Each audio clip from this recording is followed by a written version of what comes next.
अस्सलाम वालेकुम dear students, this is Taimur Ali. और अभी हम एक्सरसाइज 8.7 को समझेंगे। 8.7 is all about sum and product rule. ठीक है, अब सम एंड प्रोडक्ट रूल क्या चीज़ है और ये क्यों अप्लाई होता है ये भी आपको मैं समझाऊंगा। सबसे पहले आप इस एग्जांपल को देखें जो कि हमारा 8.7 में पहले क्वेश्चन का पहला पार्ट भी है। ठीक है, तो एक्स स्क्वायर प्लस 4x+3 हमारे पास गिवन है।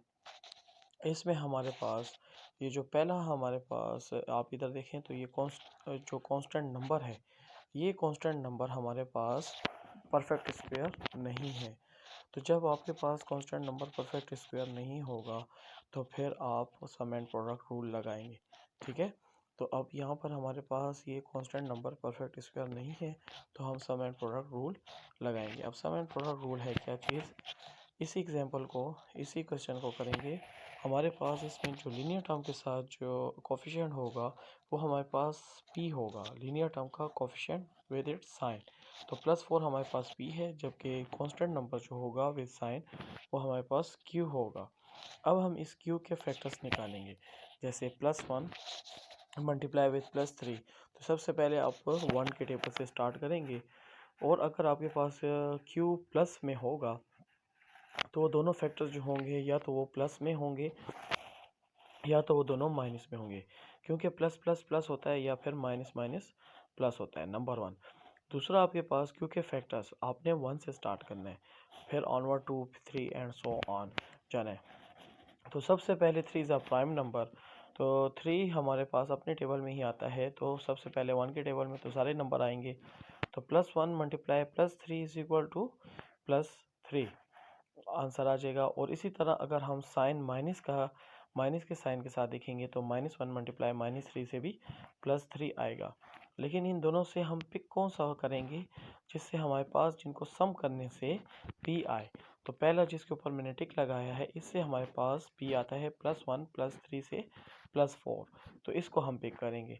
दूसरा इसलिए पिक नहीं करेंगे कि दूसरे को सम करने से -4 आएगा, और यहाँ पर हमारे पास p +4 है।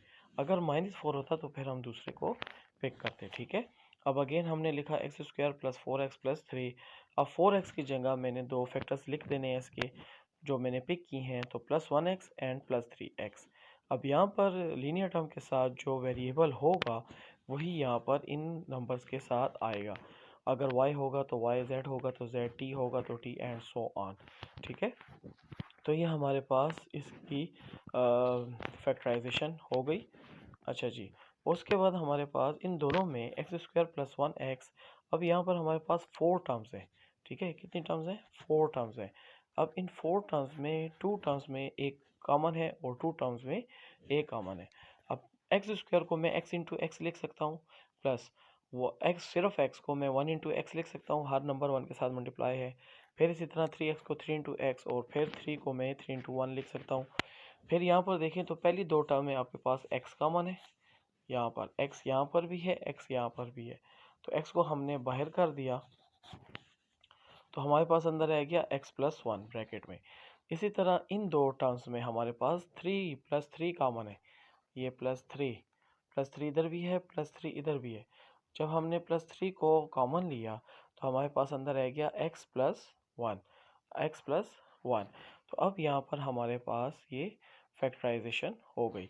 अब यहाँ पर अगेन हमारे पास कॉमन आ रहा है, x+1 यहाँ पर भी है और x+1 यहाँ पर भी है। ये तो टू टर्म्स है ना, एक टर्म ये है और एक टर्म ये है। इन दोनों टर्म्स में भी अब x+1 कॉमन है, तो x+1 को जब हमने कॉमन किया, बाहर किया, तो हमारे पास अंदर रह गया x+3, तो x+3। तो ये हमारे पास इसकी फैक्टराइजेशन हो गई। अब इसके बाद हमारे पास सेकंड पार्ट इसी का, वो भी हमने इसी को ऐसे ही करना है। x² + 6x + 8, अगेन हमारे पास p + 6 है, q + 8 है। q के हमने फैक्टर्स निकालने हैं, +8 तो वो +1 इंटू +8 और -1 इंटू -8 और +2 इंटू +4 एंड -2 इंटू -4। ये सारे के सारे इस 8 के फैक्टर्स हैं। लेकिन पिक हमने उसको किया +2 और +4 को, जिससे हमारे पास p आ रहा था। तो पहले वाले में हमारे पास +9 आता था, दूसरे में -9 आता था और चौथे में -6 आता था। +6 सिर्फ और सिर्फ तीसरे से आता था, तो इसलिए हमने ये तीसरे वाले को +2 और +4 को पिक किया। अब इस 6x की जगह हमने +2x एंड +4x यहाँ पर लिखे। अब अगेन वही तरीका, कॉमन लिया, कॉमन इन दोनों में हमारे पास x कॉमन था तो अंदर रह गया x+2, इन दोनों में हमारे पास +4 कॉमन था तो अंदर रह गया x+2। अब अगेन हमारे पास इन दोनों में कॉमन x+2 है तो हमारे पास दो फैक्टर्स आ जाएंगे, एक x+2 और दूसरा x+4। इसी तरीके से पार्ट थ्री में कॉमन लेना है x³ y + 6x² y - 27xy।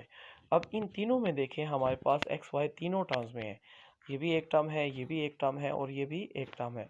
इन तीनों टर्म्स में हमारे पास xy हैं, लेकिन हम कंफ्यूज हैं तो हम इसको स्प्लिट आउट कर देते हैं। x हमारे पास x⁴ तो मीन्स 3x और एक y। क्लियर। इसी तरीके से हमारे पास 6x² y तो एक 6 और 2x और एक y। इसी तरीके से हमारे पास -27 और एक x और एक y।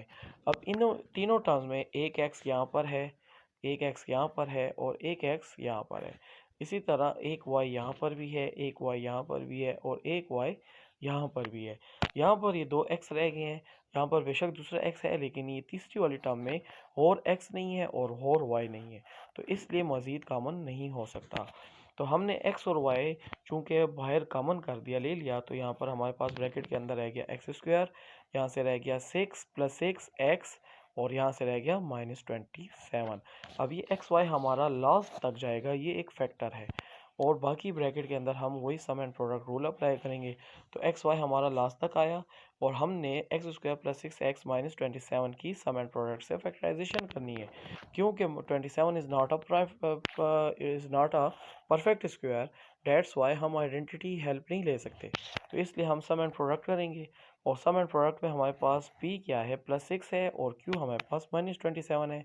तो इसमें मैंने इसके डायरेक्ट फैक्टर्स लिए तो वो हमारे पास है +9 - 3। तो प्लस माइनस माइनस, क्यों, चूँकि माइनस में है तो जब क्यू माइनस में होगा तो दोनों नंबर्स में से एक जो होगा तो वो प्लस में होगा और एक माइनस में होगा। तो हमारे पास +9 - 3 तो प्लस माइनस माइनस 9 3 ज़ा 27 और इसको अगर हम सम करें तो 9 - 3 से +6 भी आता है जो कि हमारा p है। तो इसलिए हमने इसको पिक किया। तो x² + 9x - 3x - 27। अगेन हमने इसको स्प्रेड आउट किया, x² को 2 times x into x, 9x को 9 इंटू एक्स और 3x को 3 इंटू एक्स। अब इस माइनस को हमने प्लस इंटू माइनस में लिखा। अब माइनस हमारे पास प्लस माइनस क्या होता है, plus minus is equal to minus ना, तो इस माइनस की जगह हम प्लस माइनस लिख सकते हैं, इसलिए यहाँ पर प्लस माइनस लिखा और 27 की जगह हमने इसके फैक्टर्स लिखे 3 इंटू 9। अब 3 इंटू 9 ही क्यों लिखे, अब हमारे पास 1 इंटू 27 भी तो है, लेकिन 3 इंटू 9 इसलिए लिखे कि यहाँ पर हमारे पास 3 है, इसलिए 3 इंटू 9। क्लियर। अब यहाँ पर अगेन हमारे पास 4 टर्म्स, इन 4 टर्म्स में हमारे पास कॉमन, दो टर्म्स में ए कॉमन, तो इन दो टर्म्स में हमारे पास x कॉमन है, जबकि इन दो टर्म्स में हमारे पास -3 कॉमन है। तो हमने जब x को बाहर किया तो यहाँ पर रह जाएगा x + 9 और यहाँ से जब हमने -3 को कॉमन किया तो हमारे पास रह जाएगा x + और 9। तो अब अगेन हमारे पास इसके तीन फैक्टर्स आएंगे, एक आएगा x + y, एक आएगा xy, एक आएगा x + 9 और एक आएगा x - 3। क्लियर। उसके बाद हमारे पास नेक्स्ट पार्ट में पार्ट 4 वो भी इसी तरह है। अब क्यों हमारे पास अगेन माइनस में है तो एक दो नंबर हैं, दोनों नंबरों के साथ एक प्लस होगा और एक माइनस का होगा, प्लस माइनस माइनस। और 5 और 3, 5 3 ज़ा 15। अब 5 और 3 को क्यों लिया कि 5 में से 3 को जब माइनस करेंगे तो +2 जो कि हमारा p है, तो इसलिए हमने लिया। अब अगेन इसमें भी सारी वही कहानी हमने की, ठीक है। अब अगेन नेक्स्ट पार्ट में भी आगे देखें तो वो उसमें थोड़ा सा डिफरेंस है। अब यहाँ पर हमारे पास पिछले केस में +2 था, लेकिन अब यहाँ पर हमारे पास p जो है तो -2 है। तो हमने पिछले केस में 5 - 3 किया था, अब हम 3 - 5 करेंगे, तो अब हमारे पास सिर्फ और सिर्फ इतना फ़र्क है, ठीक है। बाकी सारा कुछ उसी तरह ही है जो हमने सीख ली है। उसके बाद हमारे पास नेक्स्ट पार्ट 6 में -2a⁴ + 10a³ - 8a²। अब यहाँ पर अगेन हमारे पास तीन टर्म्स हैं। तो पहली टर्म के साथ मैंने आपको कहा था कि माइनस साइन हमें नहीं चाहिए, तो माइनस साइन को आपने सबसे पहले कॉमन कर देना है, बाहर ब्रैकेट के बाहर कर देंगे तो अंदर सारे साइन अपोजिट हो जाएंगे, जो माइनस होगा वो प्लस हो जाएगा और जो प्लस होगा वो माइनस बन जाएगा। क्लियर। अब इसी तरह जो माइनस होगा वो प्लस बन जाएगा। अच्छा जी, अब यहाँ पर हमारे पास माइनस कॉमन हो गया। अब दूसरे नंबर पर देखें तो क्या हमारे पास 2, 10 और 8 इन तीनों नंबरों का हाईएस्ट कॉमन फैक्टर कौन है। मीन्स कि ऐसा नंबर या ऐसा टेबल जिसके टेबल में तीनों नंबर आते हों, 2 भी, 10 भी और 8 भी, तो वो 2 है। तो इसलिए हमने लिख दिया 2 इंटू 1। और a पावर 4 को भी हमने स्प्लिट आउट कर दिया ए स्क्वायर में। इसी तरह 10 को हमने लिख दिया 2 इंटू 5 में, और a पावर 3 को लिख दिया ए स्क्वायर इंटू ए में। इसी तरह 8 को हमने लिख दिया 2 इंटू 4 में, और ए स्क्वायर अपनी जगह पर। अब इन तीनों में देखें तो आपके पास 2a स्क्वायर यहाँ पर भी है, फिर 2 और ए स्क्वायर यहाँ पर भी है, और फिर 2 और ए स्क्वायर यहाँ पर भी है। तो जब हम 2a स्क्वायर को भी बाहर कॉमन करेंगे तो हमारे पास रह जाएगा ए स्क्वायर माइनस 5, फिर और माइनस 5a प्लस 4। तो ये हमारे पास रह जाएगा। अब इसको हमने अंदर ब्रैकेट के अंदर फैक्टराइज करना है। अब ये -2 हमारा आखिर तक, -2a स्क्वायर हमारा आखिर तक फैक्टर जाएगा यहाँ तक, ठीक है। और बाकी हमने अंदर ब्रैकेट में इसको उसी तरह सेवन प्रोडक्ट करना है। अब हमारे पास p -5 है और q +4 है। तो जब q आपके पास प्लस होगा तो दोनों नंबर्स आपके पास जो होंगे या तो प्लस प्लस के होंगे या माइनस माइनस के होंगे। अब हमारे पास दोनों नंबर माइनस माइनस के हैं, क्यों कि -1 और माइनस माइनस माइनस प्लस हो जाएगा, और 1 4 ज़ा 4। लेकिन इन दोनों को सम करने से -5 भी आता है, तो इसलिए हमने इसको पिक कर लिया। अब हमने -5a की जगह हमने इसी को पुट किया -1a और -4a। तो हमारे पास ये सॉल्व हो गया। इसके बाद next part number 7, y square -5y plus 6। अब अगेन यहाँ पर भी हमारे पास p जो है -5 है और q हमारे पास +6 है। तो अगेन हमने q हमारे पास चूँकि प्लस है तो दोनों नंबर हमारे पास या तो प्लस प्लस के होंगे या माइनस माइनस के होंगे। तो हमारे केस में यहाँ पर अब -2 और -3, माइनस माइनस प्लस 2 3 ज़ा 6। अब हमने इसी को क्यों पिक किया, प्लस प्लस वालों को क्यों नहीं किया, क्योंकि ये दोनों नंबरों के सम होने से हमारे पास -5 आएगा जो कि हमारा p है। तो इसलिए हमने इसको पिक किया।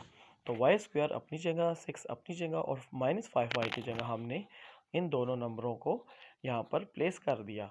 अब y क्यों लिखा, क्योंकि यहाँ पर लीनियर टर्म के साथ y था इसलिए। तो अब अगेन हमने इसको स्प्लिट आउट कर दिया, वाई स्क्वायर को y इंटू वाई में, -2y को 2 इंटू वाई में, -3y को 3 इंटू वाई में, और अगेन प्लस को हम माइनस माइनस की सूरत में लिख सकते हैं, हमने लिख दिया। और 6 को 3 इंटू 2, क्योंकि यहाँ पर 3 है तो इसलिए यहाँ पर भी 3 इंटू 2 हमने लिखना है। क्लियर।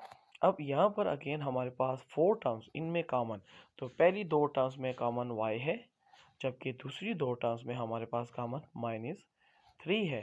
तो जब y को आप कॉमन लेंगे तो अंदर आपके पास आ जाएगा y -2, और जब -3 को कॉमन लेंगे तो आपके पास आ जाएगा अगेन y -2। अब हमारे पास अगेन 2 फैक्टर्स आ गए, एक हमारे पास है y -2 और दूसरा हमारे पास है y -3।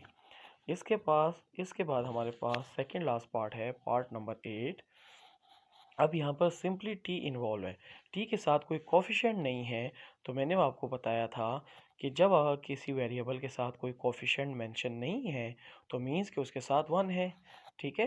तो अब यहाँ पर t के साथ कोई कोफिशिएंट नहीं है तो मीन्स आपके इधर 1 है। तो p आपके पास क्या है, -1, और q आपके पास क्या है, -12। अब अगेन q आपके पास माइनस में है तो दोनों नंबरों के साथ एक प्लस नंबर होगा और एक माइनस नंबर होगा, ठीक है, क्योंकि q माइनस में है। तो प्लस माइनस माइनस, और हमने अब 3 और 4 को क्यों चूज़ किया कि 3 और 4 के मल्टीप्लाई होने से 12 आएगा, जो हमारा q है। इसके फैक्टर्स हैं 3 और 4 12 के, जबकि इन्हीं दोनों को हमने इसलिए पिक किया कि इनके सम करने से हमारे पास -1 भी आएगा। +3 और -4 को जब आप ऐड करें तो साइन ग्रेटर का लगेगा, जो कि है माइनस, और 4 में से 3 गए तो 1। तो इसलिए हमने इनको पिक किया। तो अब इसकी जगह हमने +3t और -4t लिख दिया, -1t की जगह हमने लिख दिया +3t और -4t। अब यहाँ पर हमारे पास अगेन इसको स्प्लिट आउट कर दिया, टी स्क्वायर को t इंटू टी में, 3t को 3 इंटू टी में, 4t को 4 इंटू टी में, और इस माइनस को अगेन हमने लिख दिया प्लस माइनस में, और 12 को हमने लिख दिया 4 इंटू 3 में। अब अगेन हमारे पास 4 टर्म्स हैं। इन 4 टर्म्स में हमारे पास पहली 2 टर्म्स में कुछ कॉमन है और दूसरी 2 टर्म्स में कुछ कॉमन है। तो पहली दो टर्म्स में हमारे पास कॉमन है t, जबकि दूसरी दो टर्म्स में हमारे पास कॉमन है -4। ठीक है, तो जब हमने t को कॉमन लिया तो हमारे पास अंदर रह गया t+3, और इन दोनों में से जब हमने -4 को कॉमन लिया तो हमारे पास रह गया t+3।